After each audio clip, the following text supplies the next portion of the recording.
بسم اللہ الرحمن الرحیم، السلام علیکم۔ عمران خان صاحب کے مخالفین یہ کہہ رہے تھے، جو سیاسی مخالفین ہیں وہ یہ کہہ رہے تھے کہ عمران خان صاحب کے نااہل ہونے کا امکان ہے، اس کے لیے وہ مختلف کیسز کی بات کر رہے تھے۔ اس میں سے ایک کیس تھا توہین عدالت کا کیس۔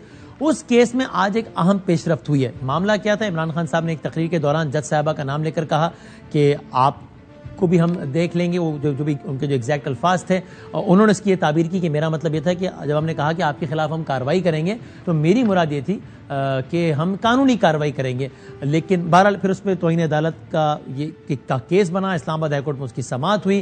عدالت عمران خان صاحب کے جواب سے مطمئن نظر نہیں آئی، عدالت عمران خان کے جواب سے پھر مطمئن نظر نہیں آئی، لیکن آج عمران خان صاحب نے اس پہ معافی مانگی، وربل معافی مانگی ہے۔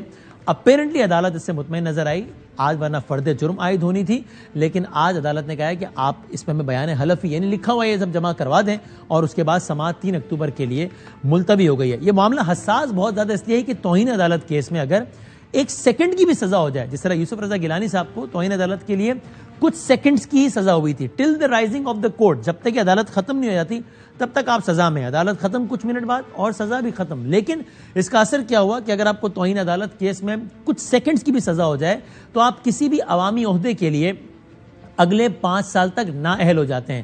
یہی وجہ تھی کہ اس کچھ سیکنڈ کی سزا نے یوسف رضا گیلانی صاحب کو وزیر اعظم پاکستان کے عہدے سے محروم کر دیا تھا، چونکہ وہ 5 سال کے لیے کسی بھی عہدے کے لیے محروم ہو گئے تھے۔ اس لیے یہ کیس بڑا سینسیٹیو ہے اور سیریس ہے۔ اس سے پہلے حالیہ تاریخ میں 3 ہائی پروفائل لوگ ہیں جن کو سزائیں ہوئی ہیں۔ 2018 مسلم لیگ نون کے لیے اس حوالے سے ایک تباہ کن سال تھا۔ 1 فروری 2018 کو نہال ہاشمی صاحب بڑا ایک سخت بیان دیا تھا، وہ بیان ابھی ہم چلاتے نہیں ہیں، لیکن یہی تھا کہ نواز شریف کے خلاف فیصلہ دینے والوں تمہارے خلاف زمین تنگ کر دیں گے اور یہ سب کچھ۔ ان کو عدالت نے، اور پھر انہوں نے اس پہ معافی مانگی، غیر مشروط معافی مانگی، لیکن اس معافی کو مسترد کر دیا گیا اور نہال ہاشمی صاحب کو 50,000 روپیہ جرمانہ ہوا، 1 مہینے کی قید دی ہوئی، جیل میں 1 مہینہ، اور ساتھ میں آف کورس نااہل ہو گئے 5 سال کے لیے، پھر وہ سینیٹر نہ رہ سکے۔ طلال چودھری صاحب کا بھی ایک بیان تھا کہ میاں نواز شریف یہ پی سی او جج ہیں، یہ بدھ بنے بیٹھے ہیں، ان کو نکالو جلسے عام میں، انہوں نے کہا۔ اس کے بعد supreme court of Pakistan Saqib Nisar صاحب چیف جسٹس سے سوموٹو لیا گیا اور طلال چودھری صاحب بھی، ان کو بھی عدالت برخاست ہونے تک سزا دی گئی، جس کی وجہ سے وہ 5 سال تک نااہل ہو گئے۔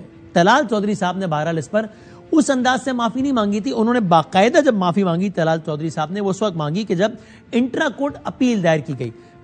ابتدائی مرحلے میں فرد جرم یا اس مرحلے پر انہوں نے معافی نہیں مانگی تھی، بہت آگے جا کر انٹرا کورٹ کے مرحلے پر معافی مانگی تھی۔ اور تیسری اس طرح کی ایگزامپل ہے جناب دانیال چودھری صاحب، دانیال عزیز صاحب کی، پاکستان مسلم لیگ نون کے، اور جن کو بھی جو بھی 5 سال کے لیے نااہل ہو گئے۔ دانیال عزیز صاحب نے تو اپنے پورے مقدمے میں معافی ہی نہیں مانگی تھی۔ پروگرام کے آغاز میں ذرا کچھ سینئر وکلا سے بات کرتے ہیں کہ وہ کیا سمجھتے ہیں۔ پہلے تو اپنے رپورٹر سے پوچھیں گے آج کمرہ عدالت میں ہوا کیا، پھر سینئر وکلا سے جانیں گے کہ وہ کیا سمجھتے ہیں، کیا مشکل ٹل گئی عمران خان صاحب کے لیے اس کیس میں، یہ کیا ہوا اور یہ عمران خان صاحب کے لیے اچھی خبر ہے یا نہیں ہے۔ اس حوالے سے ہم بات کرتے ہیں۔ ہم